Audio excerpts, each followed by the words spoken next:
Meu nome é Everton Moraes, aqui do portal Sala da Elétrica, e eu vou iniciar esse nosso vídeo de hoje com uma pergunta simples para você. Você sabe o que significa CLP? Bom, CLP significa Controladores Lógicos Programáveis, né? O nome é bonito e a finalidade desse dispositivo é realmente incrível também. Você também vai encontrar em diversas outras literaturas a sigla PLC, que em inglês seria Programmable Logic Controller, ou seja, o PLC traduzido para o inglês. Bacana? Mas como podemos definir o CLP em si? O CLP basicamente é um computador responsável por executar algumas funções específicas, né, que através de um programa que um profissional, um programador, ou seja, você vai estar criando, tudo bem? Bom, quando eu falo em CLP também, eu me lembro da época que eu comecei a aprender essa máquina, esse instrumento, né?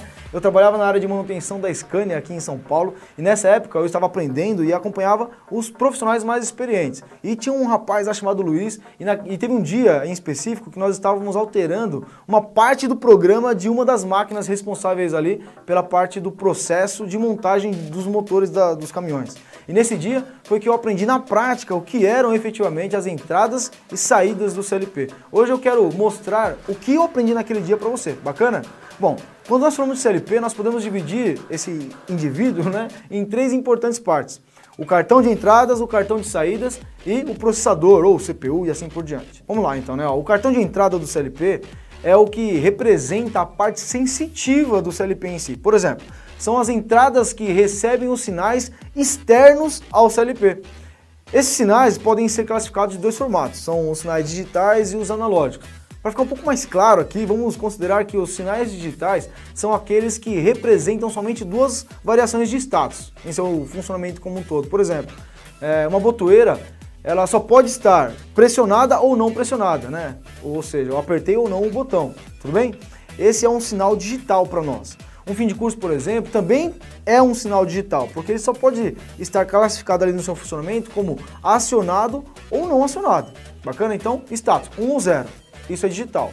Mas existem também, as entradas analógicas, né? Que na verdade são entradas que possuem uma variação da grandeza elétrica em seu sinal. Como assim variação de grandeza elétrica, né? Imagine um termopar, por exemplo, que mede a temperatura de um forno.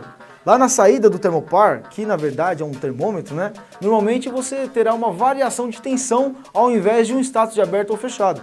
Bom, depois que os sinais de entradas chegam ao CLP, é a vez do processador entrar em ação. O processador, controlador, CPU, você encontrar, na verdade, diversas literaturas, mas basicamente estamos falando da mesma coisa, bacana?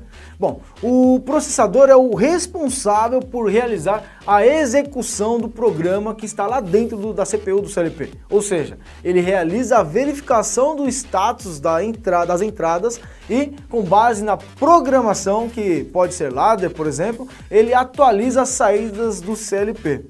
Mas quem são as saídas efetivamente, né? O cartão de saídas será o responsável, então, por acionar as cargas elétricas que o CLP irá comandar. Por exemplo, são as saídas que vão ser responsáveis por acionar as bobinas dos contadores, solenoides, etc.